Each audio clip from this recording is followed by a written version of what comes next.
Bismillahirrahmanirrahim. Assalamualaikum warahmatullahi wabarakatuh.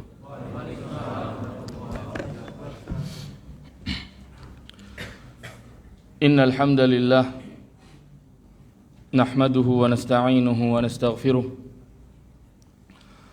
wa na'udzu billahi min shururi anfusina wa min sayyiati a'malina. May yahdihillahu fala mudilla lahu ومن يضلل فلا هادي له أشهد أن لا إله إلا الله وحده لا شريك له لا ربا سواه ولا معبود إلا إياه وأشهد أن محمدا عبده ورسوله وصفيه وخليله صلى الله عليه وعلى آله وأصحابه ومن سار على نهجه واستنى بسنته إلى يوم الدين فإن أصدق الحديث كتاب الله وخير الهدى هدى محمد صلى الله عليه وسلم وشر الأمور محدثاتها فإن كل محدثة بدعة وكل بدعة ضلالة wa kullu dhalalatin finnari thumma amma ba'd. Ikhwani wa akhawati a'azzani Allah wa iyyakum jami'an. Alhamdulillah, segala puji bagi Allah Subhanahu wa taala yang telah memberikan kepada kita berbagai macam nikmat, terutama nikmat iman, nikmat Islam, dan juga nikmat kesehatan dan kesempatan, sehingga kita masih bisa berkumpul di tempat yang berbarakah ini. Salawat serta salam semoga tetap tercurahkan kepada Nabi kita Muhammad sallallahu alaihi wasallam. Beliau telah menunaikan amanah sebagaimana mestinya. Beliau telah menyampaikan seluruh risalah yang diembankan oleh Allah Subhanahu wa taala kepada beliau, sehingga tidak ada satu bagian pun dari agama ini kecuali telah disampaikan oleh Nabi kita Muhammad sallallahu alaihi wasallam. Ikhwani a'azzani Allah wa iyyakum jami'an. Teringat sebuah hadis yang diriwayatkan oleh Imam Muslim rahimahullahu taala, bahwasanya Nabi sallallahu alaihi wasallam pernah mengatakan, majtama'a qaumun fi baitin min buyutillah yatluna kitaballah wa yatadarasunahu bainahum illa nazalat alaihimus sakinah wa ghashiyatuhumur rahmah wa haffathumul malaikah wa dzakarahumullahu fi man indah.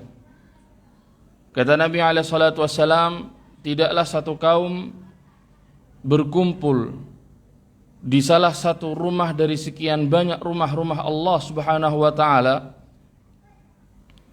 yang mana tujuan mereka berkumpul untuk mempelajari Al-Quran, mempelajari hadis Rasul SAW, mempelajari ilmu syar'i, dan juga saling mengajari di antara mereka, yang mana kaum ini nanti akan mendapatkan 4 keuntungan yang dijanjikan oleh Nabi SAW. Keuntungan yang pertama, mereka akan diliputi rasa tenang, diberikan oleh Allah Subhanahu wa taala ketenangan jiwa, diturunkan oleh Allah Subhanahu wa taala kepada hati-hati mereka itu ketenangan jiwa, sehingga ketika seseorang dia mencari ketenangan jiwa di selain majlis-majlis ilmu, maka dia tidak akan mendapatkannya. Beribu-ribu kilometer dia berjalan, bermiliar-miliar harta yang dia keluarkan demi mencari ketenangan. Jika dia tidak mempelajari ilmu syar'i, maka dia tidak akan mendapatkan ketenangan tersebut. Ini keuntungan yang pertama. Kemudian keuntungan yang kedua, wa ghasyiyatuhumur rahmah, diliputi rasa kasih sayang yang diberikan oleh Allah Subhanahu wa taala kepada mereka. Masing-masing dari kita ketika mendapatkan saudaranya satu majelis, mendapatkan saudaranya sama-sama mempelajari ilmu syar'i, otomatis Allah Subhanahu wa taala akan memberikan rasa kasih sayang di antara orang-orang tersebut. Ya.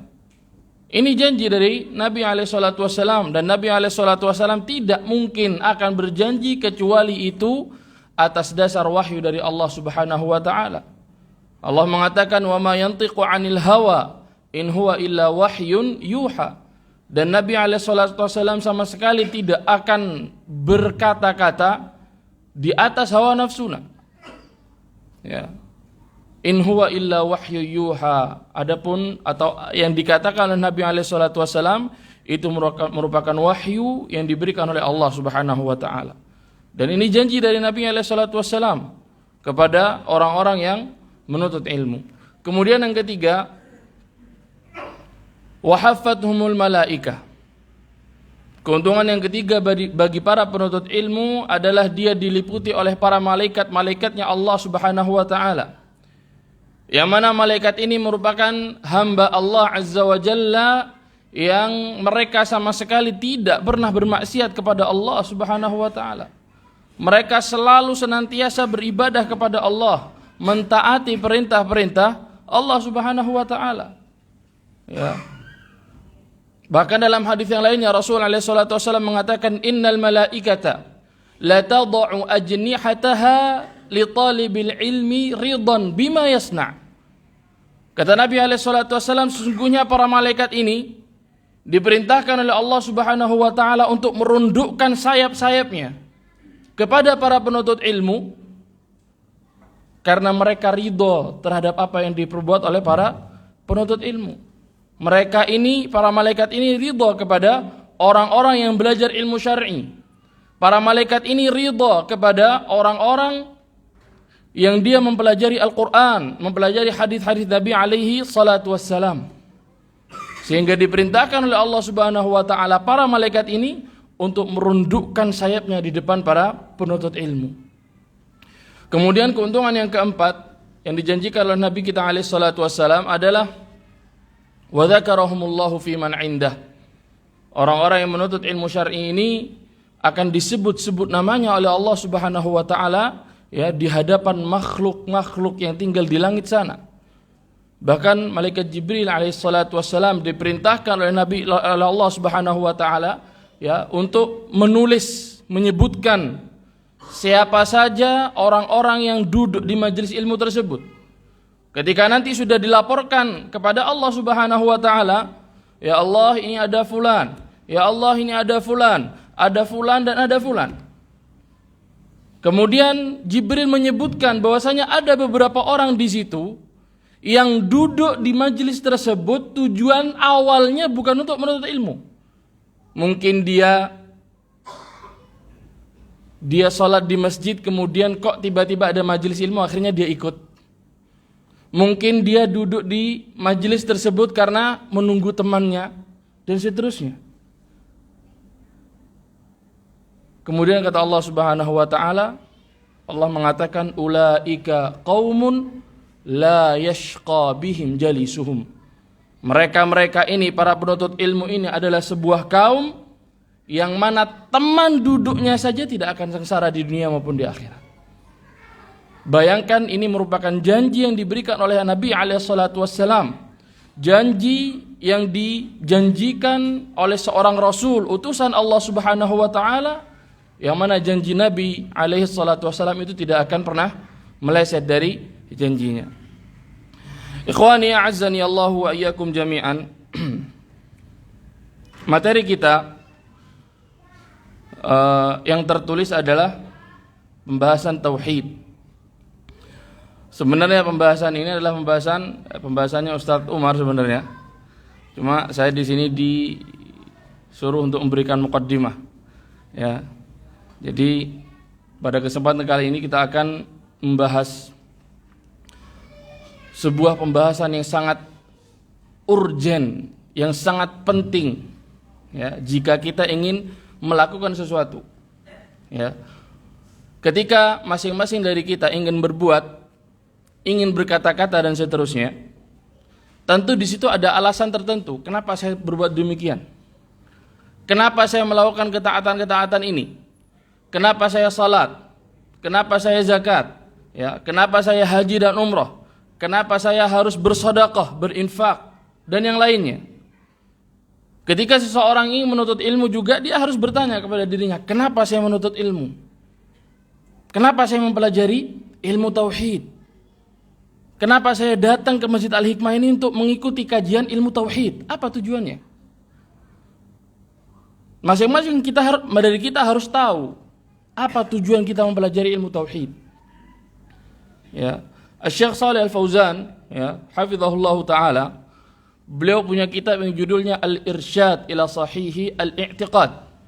Ya, di situ beliau, ya, membahas tentang akidah, membahas tentang tauhid, yang mana di awal-awal bukunya beliau memberikan beberapa alasan. Ya, beliau memberikan beberapa alasan kenapa seseorang harus mempelajari ilmu tauhid. Kenapa seseorang harus mempelajari ilmu akidah. Alasan yang pertama yang dituliskan oleh beliau mengatakan al-aqidatul islamiyatu hiya allati ba'atha Allahu biha rusulah wa anzala biha kutubahu wa aujabaha ala jami'i khalqihil jinni wal ins. Kenapa seseorang harus mempelajari tauhid? Yang pertama kata beliau, karena tauhid ini, karena akidah ini merupakan tujuan Allah Subhanahu wa taala mengutus para rasulnya. Karena tauhid dan akidah ini merupakan tujuan Allah Subhanahu wa taala menurunkan kitab-kitabnya.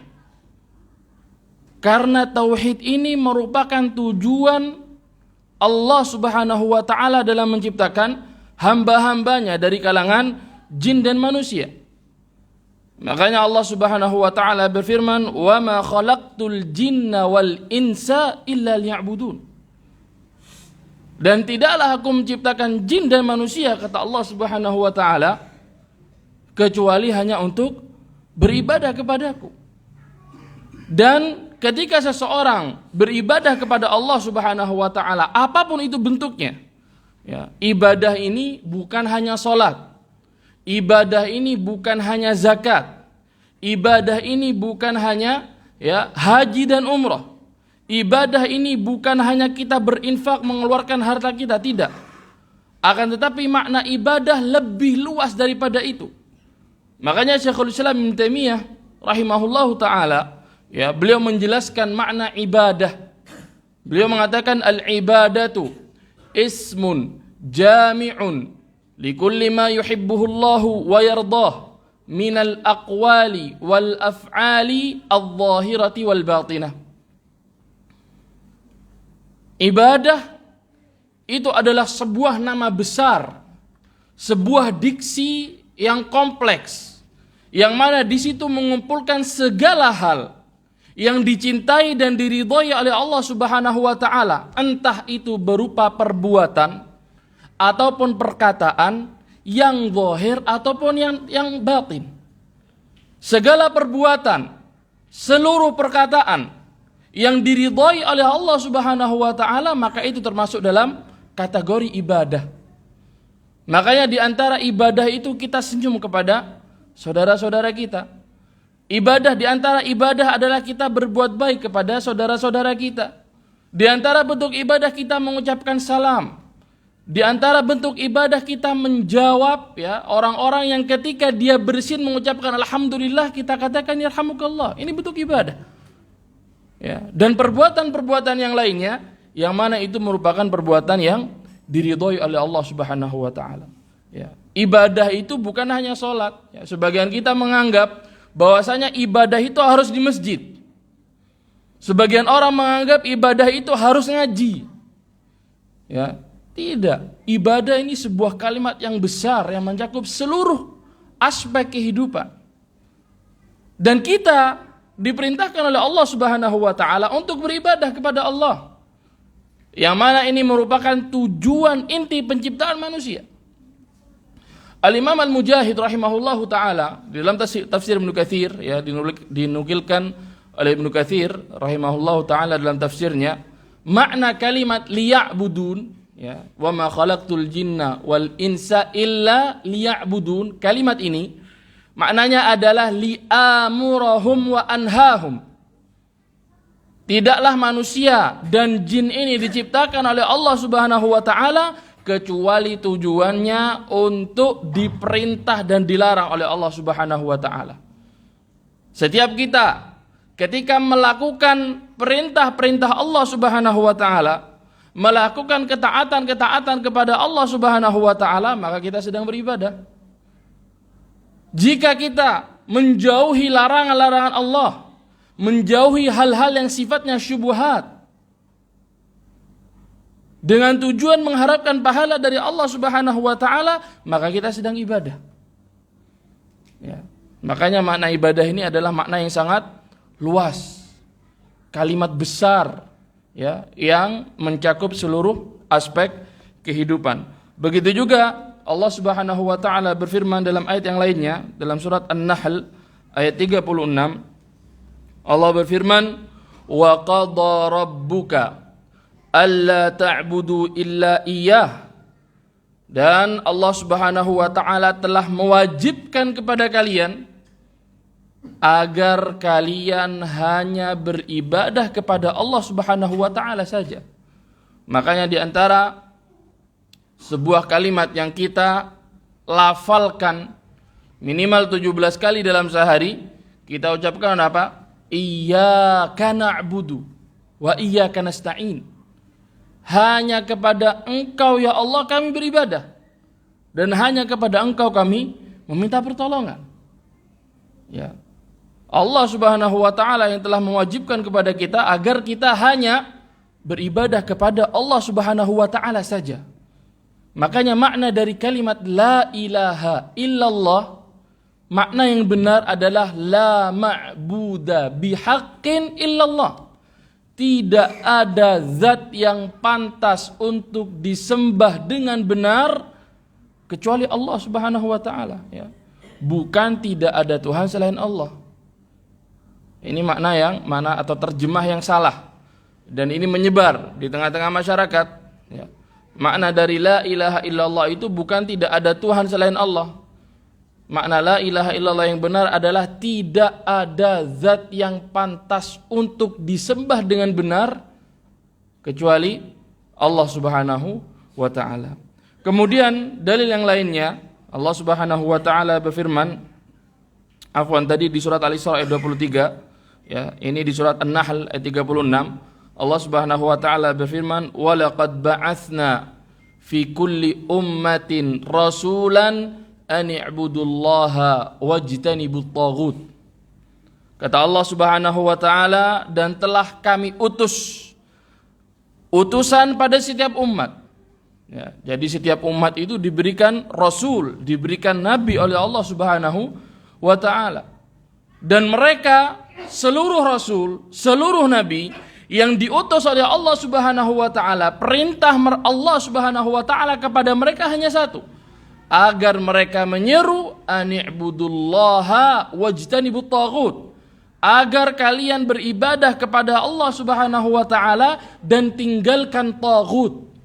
Ya, Al-Imam Al-Qurtubi rahimahullahu taala ketika menafsirkan kalimat wajtanibut taghut dan tinggalkan taghut, kata beliau, utruku kulla ma'budin dunallahi kasyaitani wal kahini was sanami wa kulla man da'a ila dhalal. Kata Imam Al-Qurtubi rahimahullahu taala, ya, ketika menafsirkan kalimat wajtanibut taghut dan jauhkan diri kalian dari taghut, maknanya adalah, kata beliau, tinggalkan seluruh sesembahan, ya, seluruh sesembahan selain Allah Subhanahu wa taala.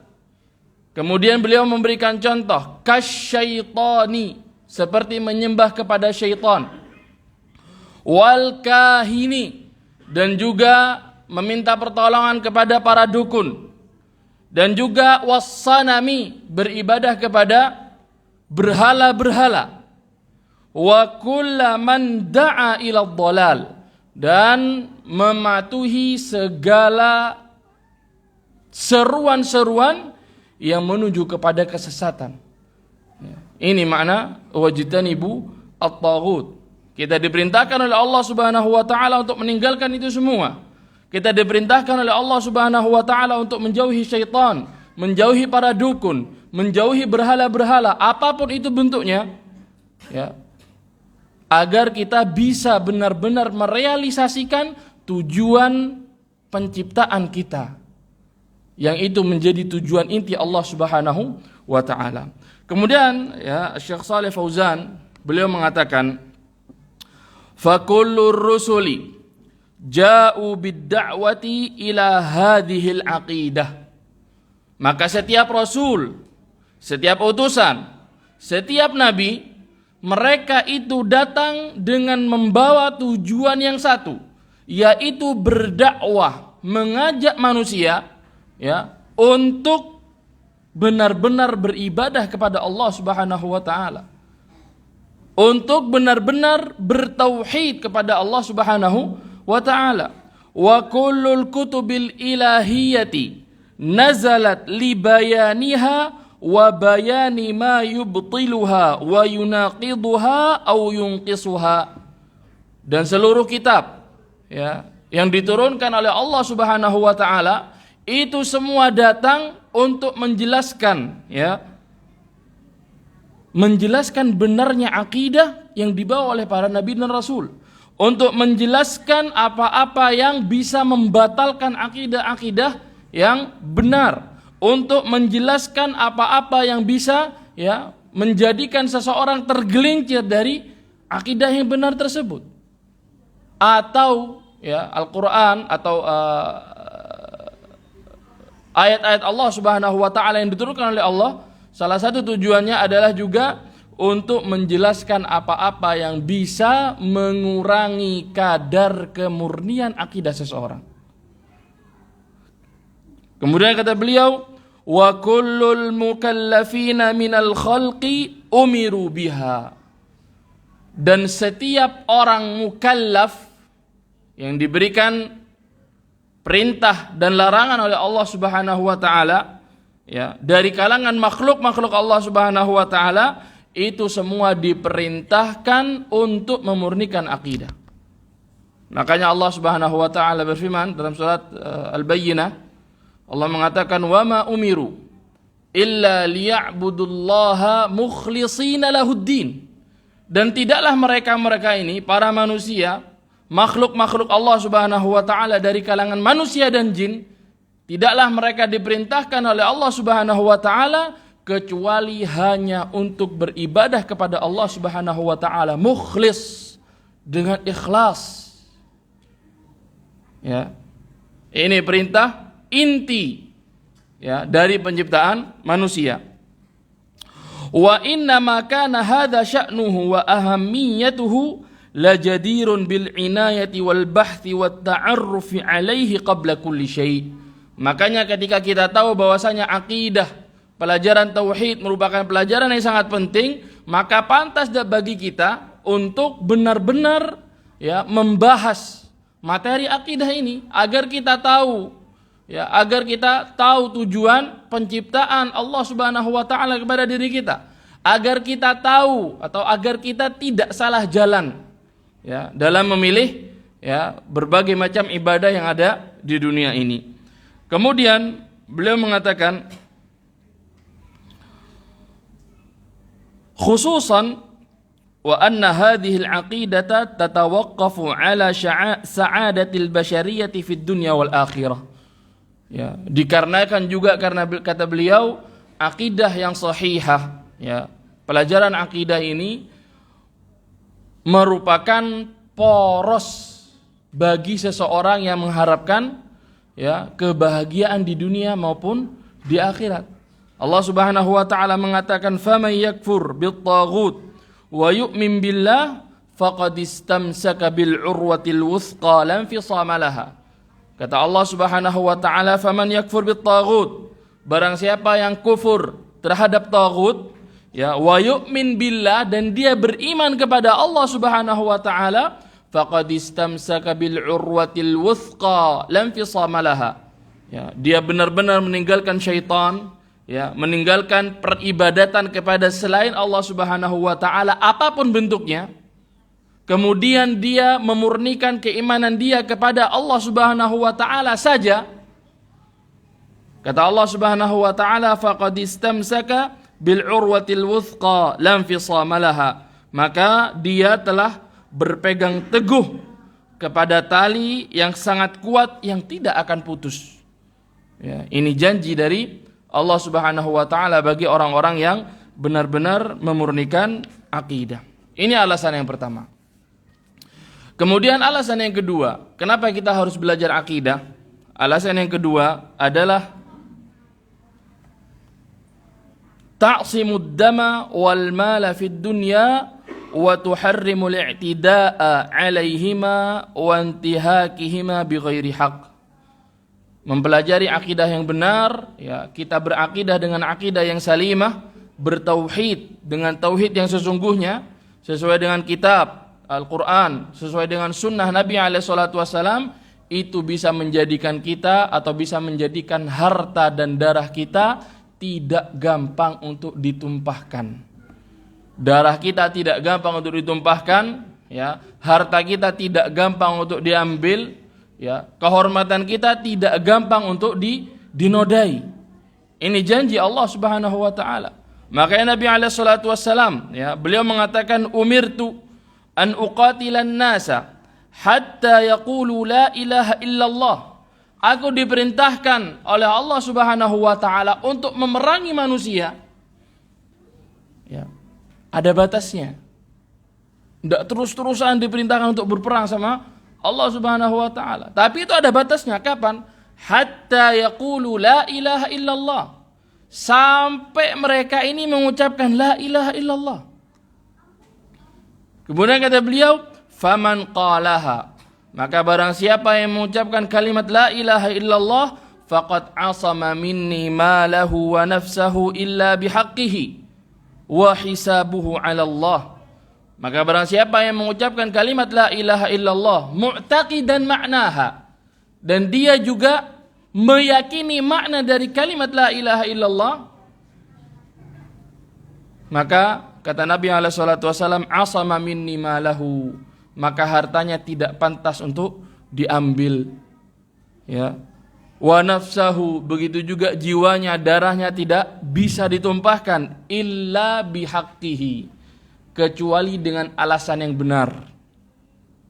Darah dan harta bisa diambil ataupun ditumpahkan dengan alasan yang benar. Misalnya zakat, ya, zakat ini ada pengambilan harta, ya, ada harta yang harus kita keluarkan. Ini dikeluarkan dengan alasan yang benar karena perintah Allah Subhanahu wa taala. Begitu juga darah tidak boleh ditumpahkan kecuali dengan alasan yang benar. Misalnya qisas, ya, orang tidak boleh, seorang muslim tidak boleh membunuh saudaranya sesama muslim, haram hukumnya. Akan tapi ketika itu demi menegakkan qisas syariat Allah Subhanahu wa taala, maka tidak mengapa, karena itu merupakan perintah dari Allah Subhanahu wa taala. Wa hisabuhu 'ala Allah, ya. Dan hisabnya dia, perhitungan dia nanti Allah yang menghitung. Artinya Nabi SAW sama sekali tidak diperintahkan untuk menghitung-hitung amalan seseorang. Nabi SAW tidak diperintahkan untuk mencari-cari kesalahan seseorang. Makanya Allah Subhanahu wa taala mengatakan wa ma 'alar rasuli illal balagh. Tidak ada kewajiban bagi para rasul, para utusan Allah Subhanahu wa taala, kecuali hanya menyampaikan saja. Kewajibannya hanya itu. Urusan diterima atau tidak diterima urusan lain. Karena hidayah itu ada di tangan siapa? Allah Subhanahu wa taala. Kita tidak bisa tidak memiliki hidayah tersebut. Hidayah itu ada dua, ada hidayatu al-irsyad, ada hidayatu at-taufiq. Hidayatul irsyad ini adalah hidayah yang bentuknya memberikan penjelasan-penjelasan. Ya. Istilahnya kita buka jalur. Kita yang buka jalur. Urusan orang di belakang mau ikut atau tidak, urusan mereka. Ya. Kita yang buka jalur, urusan di belakang orang mau ikut atau tidak, urusan mereka. Kalau mereka ikut sesuai dengan apa yang kita sampaikan, yang mana itu sesuai dengan Al-Quran, sesuai dengan kitab Allah Subhanahu wa ta'ala dan sunnah Nabi alaihi salatu wassalam, maka dia telah mendapatkan hidayatut taufiq. Di situ dia mendapatkan hidayatut at-taufiq yang ini hanya dimiliki oleh Allah Subhanahu wa ta'ala. Maka tugas kita hanya menyampaikan, tugas kita hanya berdakwah. Urusan diterima atau tidak diterima, mau debat atau tidak, urusan mereka. Yang penting sudah menyampaikan apa yang kita yakini sesuai dengan pemahaman salaful ummah. Kemudian Nabi SAW ya juga bersabda di dalam hadis yang lainnya, beliau mengatakan, man qala la ilaha illallah wa kafara bima yu'badu min dunillah haruma maluhu wa damuh wa hisabuhu 'ala Allah. Kata Nabi SAW, barang siapa yang mengatakan la ilaha illallah ya, wa kafara bima yu'badu min dunillah, dan dia kafir terhadap apa-apa yang diibadahi selain Allah Subhanahu wa ta'ala, haruma maluhu wa damu, hartanya haram untuk diambil, darahnya haram untuk ditumpahkan, wa hisabuhu 'ala Allah, dan hisabnya, perhitungan amalnya itu menjadi hak prerogatif Allah Subhanahu wa ta'ala ya. Makanya kalimat la ilaha illallah, kita mempelajari tauhid merupakan ya sebuah pelajaran yang sangat mulia ya, yang mana pelajaran tauhid ini merupakan juga asas ya, merupakan pondasi.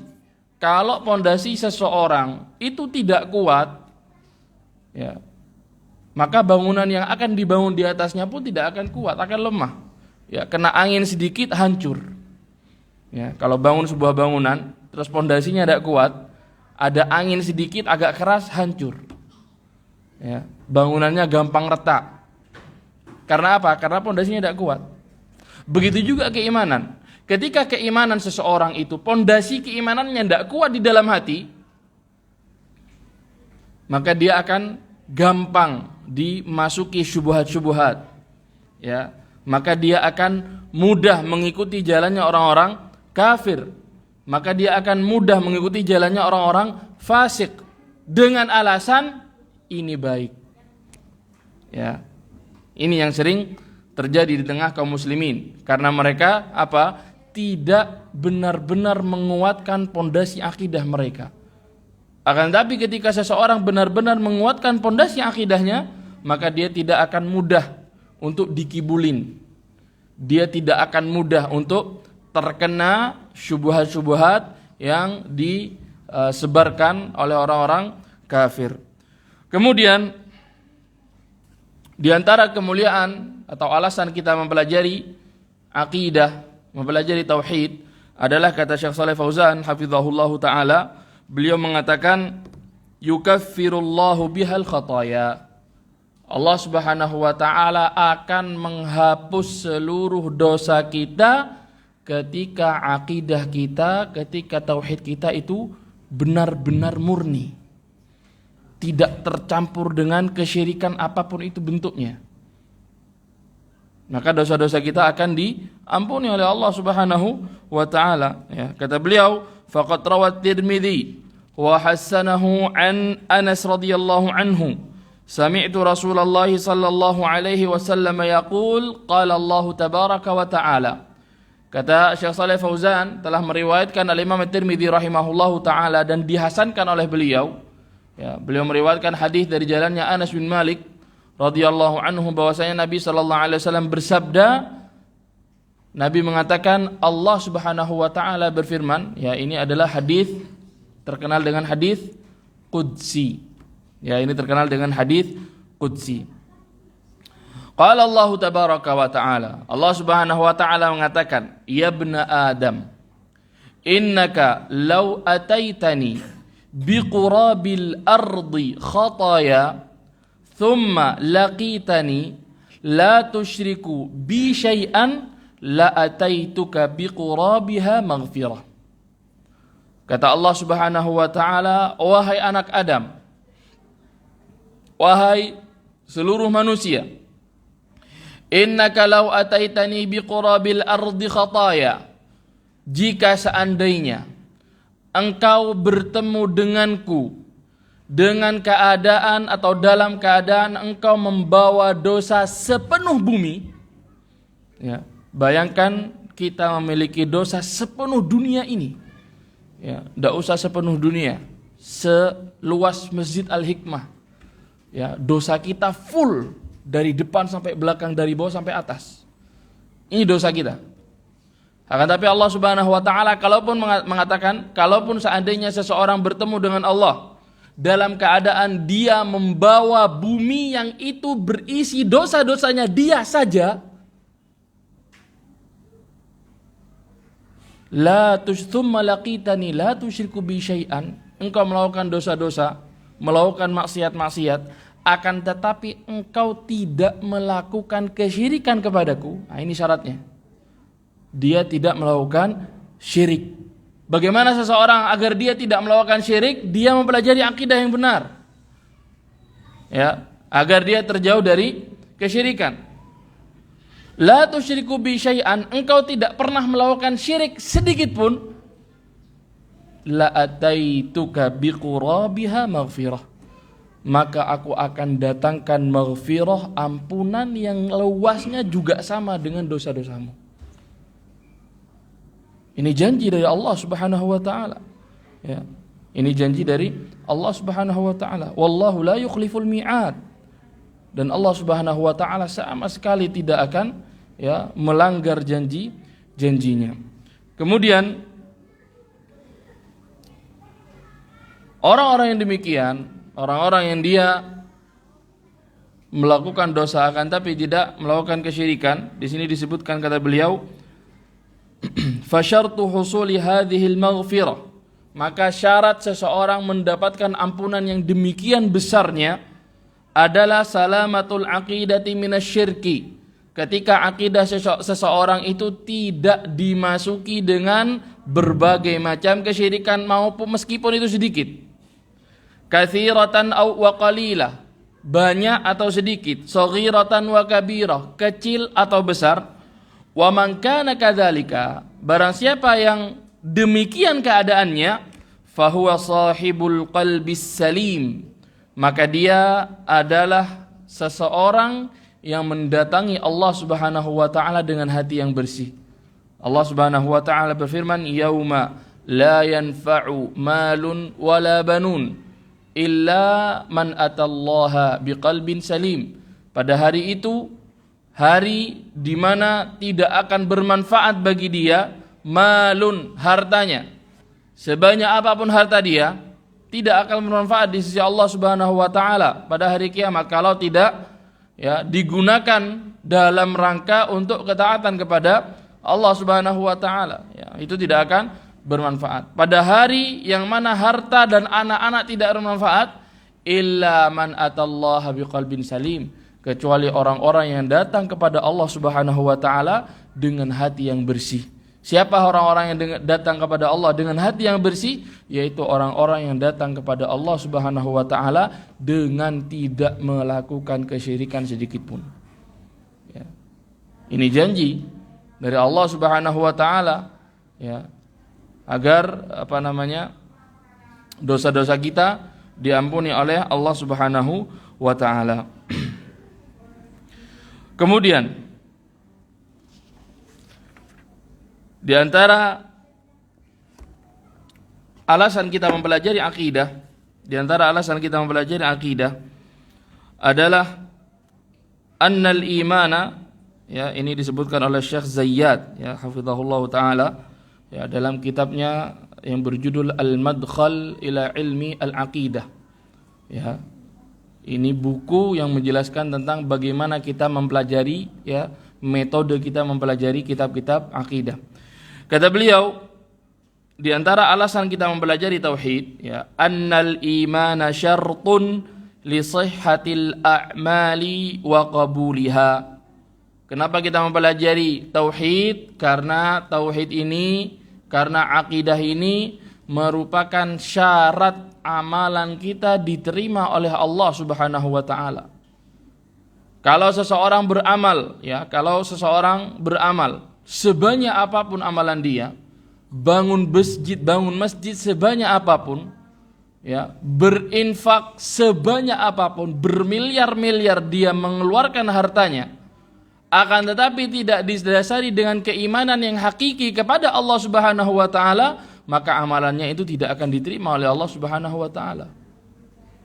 Apapun itu, selama dia kufur, ya, tidak percaya kepada agama ini, tidak percaya kepada Allah Subhanahu wa taala, maka amalannya tidak akan diterima oleh Allah Subhanahu wa taala. Allah Subhanahu wa taala mengatakan, "Bala man aslama wajhahu lillahi wa huwa muhsin, falahu ajruhu 'inda rabbih wala khaufun 'alaihim wala hum yahzanun." Ya, kata Allah Subhanahu wa taala, bala, sekali-kali tidak. Man aslama wajhahu lillah, barang siapa yang menyerahkan diri sepenuhnya, ya, diserahkan dirinya sepenuhnya kepada Allah Subhanahu wa taala. Ya, dia tidak memikirkan la yakhafu laumata laim. Dia tidak memikirkan ejekan-ejekan orang. Ya, tidak memikirkan cacian-cacian orang selama dia berjalan di atas jalan yang benar, di atas jalan yang hak, di atas akidah yang salimah, akidah yang benar, ya. Maka orang-orang yang seperti ini mendapatkan pahala di sisi Tuhannya. Dia mendapatkan pahala yang besar. Ya, dia mendapatkan keutamaan-keutamaan yang harusnya diterima oleh ahlu at-tauhid, oleh para pemeluk tauhid. Makanya Allah mengatakan bala man aslama wajhahu lillahi wa huwa muhsin.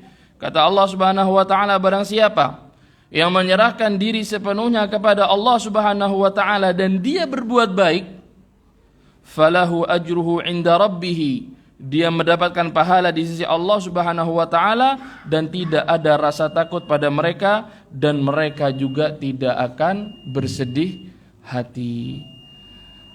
Ikhwani azani Allahu wa iyyakum jami'an. Ini kayaknya waktunya adzan sudah sampai. Ya, ana juga diizinkan untuk memberikan kajian sampai waktu adzan. Nanti insyaallah kalau ada pertanyaan ditanyakan setelah adzan. Kalau ana bisa jawab, ana jawab. Kalau tidak bisa jawab, wallahu a'lam bishawab. Nah.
Bismillah, wassalatu wassalamu ala rasulillah wa ala alihi wa ashabihi wa man sara ala nahjihi wa istanna bi sunnatihi ila yaumil amma ba'd. Sebelum sebelum pertanyaan ada tambahan sedikit dari pembahasan yang terakhir tadi, ya. Di antara alasan kenapa kita harus mempelajari ilmu tauhid, mempelajari akidah, ya, kita katakan tadi yang terakhir bahwasanya keimanan, ya, tauhid yang benar itu merupakan syarat diterimanya amalan kita dari sisi Allah Subhanahu wa taala. Ya, begitu juga sebaliknya, ketika keimanan akidah tersebut rusak, ya, di dalam hati kita, maka amalan-amalan kita tidak akan diterima oleh Allah Subhanahu wa taala. Makanya Allah Subhanahu wa taala berfirman di dalam surat At-Taubah ayat 54, Allah mengatakan, "Wa ma mana'ahum an tuqbala minhum nafaqatuhum illa annahum kafaru billahi wa birasulih." Kata Allah Subhanahu wa taala, dan yang menghalang-halangi infak mereka diterima adalah karena mereka kafir, mereka ingkar kepada Allah dan Rasulnya. Dan juga dalam ayat yang lainnya Allah Subhanahu wa taala berfirman dalam surat Al-Furqan ayat 23 kalau tidak salah, Allah berfirman, "Wa qadimna ila ma 'amilu min 'amalin faja'alnahu haba'an manthura."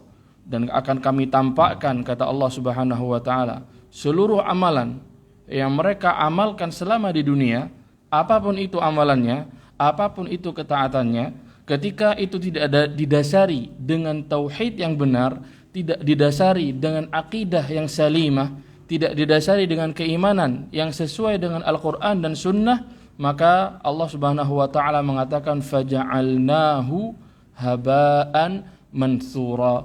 Maka setelah amalan-amalan tadi dihadirkan di depan orang tersebut, maka dijadikan oleh Allah Subhanahu wa taala amalan tersebut beterbangan, ya, seperti debu yang tidak memiliki arah. Ini efek dari apa? Efek dari karena keimanan mereka tidak, ya, kuat atau tidak benar dan tidak sesuai dengan apa yang difirmankan Allah di dalam Al-Qur'an dan tidak sesuai dengan apa yang disabdakan Nabi alaihi salatu wasalam di dalam hadis-hadisnya. Wallahu a'lam bishawab. Nah.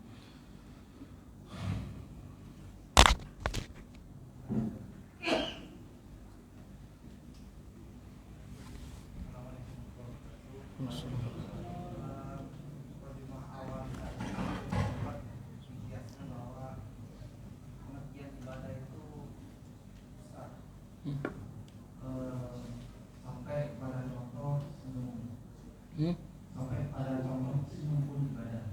Iya. Nah, padahal kalau kayak begini ibadah itu kan kalau tidak salah dilarang kecuali yang diperintahkan. Nah, saya khawatir merepet pada amal. Kalau itu adalah amal, mungkin bisa dijelaskan definisi ibadah yang besar itu seperti apa dan apa perbedaan dengan amal.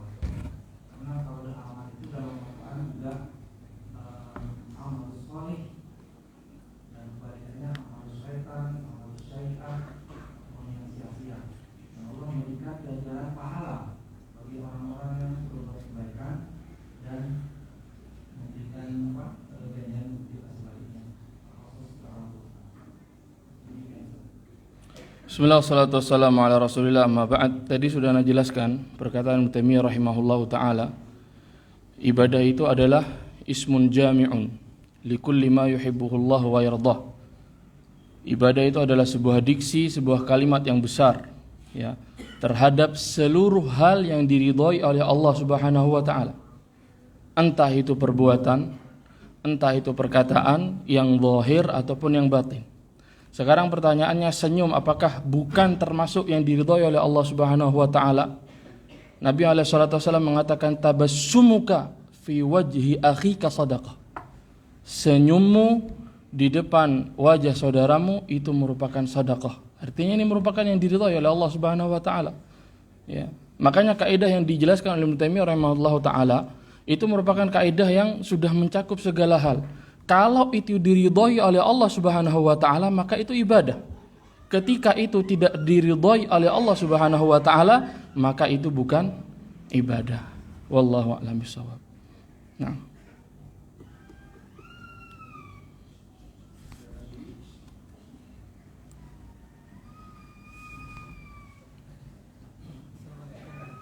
Waalaikumsalam.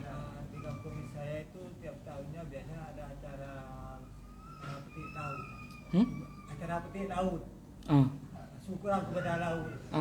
Di sana ada berkorban kepada Suriname seperti kepalanya sapi itu ditaruh di seperti kapal kecil dibawa ke laut terus dilepaskan di sana. Apa itu termasuk syirik besar yang membatalkan kalimat tauhid?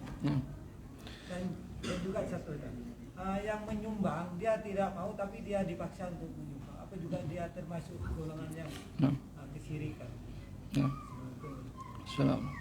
Bismillah, salatu wassalamu ala rasulillah. Pertanyaannya tentang permasalahan sedekah laut ya, atau yang semisalnya petik laut atau apapun itu namanya. Ya, ini merupakan kesyirikan yang dilarang oleh Allah Subhanahu wa taala. Karena segala bentuk ibadah itu tidak boleh dilakukan kecuali hanya untuk Allah Subhanahu wa taala ya. Allah Subhanahu wa taala berfirman, lupa ayatnya. Sesungguhnya ibadahku, hidupku dan matiku hanya untuk kepada Allah Subhanahu wa taala. Ya, ini maknanya. Lupa ayatnya. Inna salati wa nusuki wa mahyaya wa mamati lillahi rabbil alamin. Ya, sesungguhnya salatku, wa nusuki dan ibadahku, wa mahyaya dan kehidupanku, wa mamati dan kematianku hanya untuk kepada Allah Subhanahu wa taala. Makanya ketika seseorang melakukan ibadah apapun itu bentuknya yang dipersembahkan kepada selain Allah Subhanahu wa taala, maka ini merupakan perbuatan syirik besar yang bisa membatalkan keislaman seseorang. Akan tapi ketika kita melakukan, orang yang melakukan demikian, jangan kemudian kita katakan, oh inti kafir, inti musyrik. Enggak. Ya, kita kasih tahu. Mungkin dia enggak tahu. Ya, mungkin dia melakukan itu karena didasari ketidaktahuan dia terhadap agama Islam yang sesungguhnya. Kemudian ketika orang-orang ya dipaksa untuk mensedekahkan atau mengeluarkan hartanya, maka dia biidznillah tidak termasuk ya orang yang demikian karena dia dipaksa, bukan ridho. Ya, orang yang termasuk melakukan kesyirikan ketika dia mengeluarkan harta tersebut karena dia ridho. Saya mau keluarkan harta saya untuk ini yang tidak boleh. Ketika dipaksa, maka itu tidak termasuk ya, dia tidak termasuk ya dalam melakukan hal tersebut. Wallahu a'lam bishawab.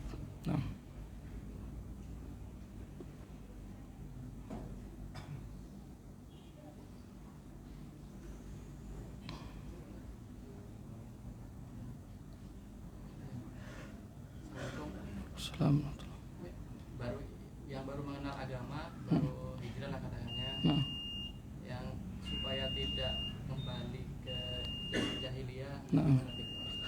Bismillah, salatu wassalamu ala rasulullah. Satu pertanyaan lagi ya, agar anak-anak orang-orang yang baru belajar agama tidak kembali ke kesalahan dia yang lalu. Yang pertama, yang paling inti, dia harus selalu belajar ya. Dia harus selalu belajar ilmu syar'i ini sesuai dengan pemahaman, sesuai dengan Al-Quran dan Sunnah, dan juga pemahaman salaful ummah. Dan yang kedua, trik yang kedua adalah harus pintar-pintar milih teman. Harus pintar-pintar milih teman. Karena kata pepatah Arab yang mereka mengatakan as-sahibu sahib. Ya, teman itu akan menarik ya temannya yang lain.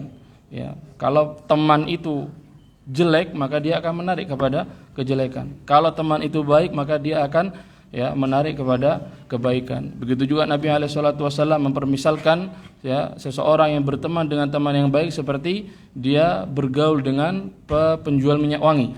Ya, seseorang yang berteman dengan teman yang buruk seperti dia bergaul dengan orang yang melakukan atau pekerjaannya pandai besi. Wallahu a'lam bishawab.